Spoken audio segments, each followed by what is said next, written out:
आपका हमारी आध्यात्मिक यात्रा में हार्दिक स्वागत है। आप सुन रहे हैं शिव महापुराण, जो सनातन धर्म के ही अनमोल ग्रंथों में से एक है।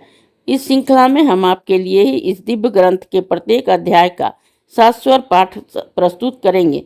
आइए इस ज्ञान और धर्म की ही यात्रा को आरंभ करें। भगवान महादेव की महिमा और उपदेश से ही सजी इस पावन कथा के साथ ही ओम नमः शिवाय। 35वां अध्याय, विष्णु द्वारा दक्ष की शिवोपदेश।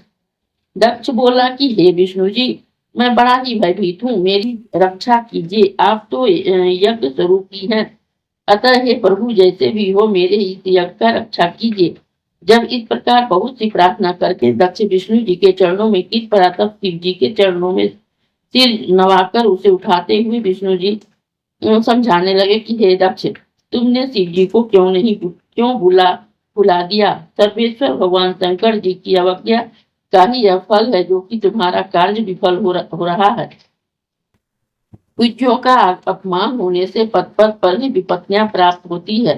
दरिद्रता, मरण और भय, ये तीनों प्राप्त होते हैं। अतः तुम प्रयत्न पूर्वक ही शिव जी की पूजा करो। देखो, तुम्हारी ही दुर्गति से आज हम सबका प्रभाव छीन हो गया है। ब्रह्मा जी कहते हैं कि विष्णु भगवान के यह वचन सुनकर ही दक्ष का मुख सूख गया। यह चुपचाप पृथ्वी पर बैठ गया। इसी समय अपनी महासेना लिए ही शिव जी द्वारा भेजे हुए वीरभद्र उस यज्ञ में आ पहुंचे, जिससे पराक्रमी असंख्य शूरवीरों से यज्ञ स्थल को कौन कहे। दिशाओं सहित ही आकाश मंडल व्याप्त हो गया। सातों द्वीपों सहित सब पृथ्वी कांप उठी और समस्त समुद्र थर्रा उठे। इस सेना का उद्योग देखकर ही दक्ष अपने मुख से ही रुधिर बमन करने लगा और अपनी स्त्री सहित ही विष्णु से बोला, हे विष्णु जी, मुझे क्या ही भरोसा है। मैंने आप ही के बल पर ही यह श्रेष्ठ कर्म आरंभ किया था, क्योंकि मैं जानता हूँ कि आपकी यज्ञों के प्रतिपालक और ही वेद धर्म के अधिष्ठान हैं। हे स्वामी, आप मेरे इस यज्ञ की रक्षा कीजिए। ब्रह्मा जी कहते हैं, तब विष्णु जी दक्ष को फिर तत्व समझाते हुए बोले कि हे दक्ष, मैं तुम्हारे यज्ञ की रक्षा अवश्य करूंगा, क्योंकि धर्म पालन करने के लिए ही मैं सत्य प्रतिज्ञ हूँ। परंतु अब तो तुम अपनी पूर्ण बुद्धि त्याग दो। केवल धर्म की ही सर्वदा सफल नहीं होता, कर्म वही सफल होता है जिसमें फलदाता शंकर का सन्निवेश होता है। ईश्वर को त्याग केवल ज्ञान का आश्रय लेने वाला करोड़ों कल्प तक नरक में ही पड़ा रहता है। यह वीरभद्र शंकर के गणों का ऐसा सेनापति है, जो कि शिव जी के ही शत्रु का ही सर्वथा ही नाश कर देता है।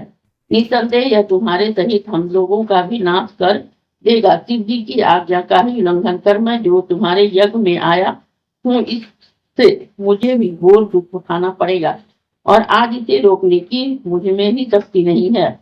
सुदर्शन चक्र का भी इस पर कुछ प्रभाव न पड़ेगा। मैंने इसे छोड़ा ही नहीं कि यह शिव जी के पास चला जाएगा। बड़े शोक की बात है कि बिना समय आए ही आज हमारा भी प्रलय हो जा रहा है, और तुम्हारा भी तो नाश निश्चित ही है। यदि हम आदर सहित वीरभद्र का पूजन भी करें, तो भी वह शंकर के क्रोध से क्रोधित होकर ही हमारी रक्षा नहीं करेगा। यदि यहाँ से भाग जाएं, तो भी यह वीरभद्र अपने आकर्षणों से ही हमें खींच लेगा, क्योंकि स्वर्ग, पाताल, पृथ्वी में कहीं भी वीरभद्र के शस्त्रों की गति रुक नहीं सकती है, तथा शिव जी के जितने भी गण हैं, उन सब की भी उतनी ही शक्ति है। विष्णु जी ऐसा कह ही रहे थे कि वीरभद्र यज्ञ मंडप में आ गए, जिनके साथ महासागर रूप सेना बटरा रही थी। इस अध्याय के श्रवण हेतु आपका हृदय से धन्यवाद। हम आशा करते हैं कि शिव महापुराण की यह दिव्य कथा आपको आध्यात्मिक शांति और गहन ज्ञान प्रदान कर रही होगी। कृपया अगले अध्याय के लिए हमारे साथ जुड़े रहें और अपने सुझाव एवं भावनाएं कमेंट के माध्यम से अवश्य साझा करें। धर्म, भक्ति और ज्ञान की इस पावन यात्रा में आपका साथ हमारे लिए अत्यंत मूल्यवान है।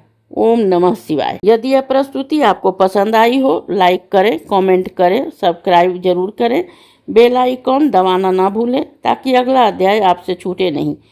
और इस पावन ज्ञान को ही शेयर करें अपने परिवार और मित्रों तक।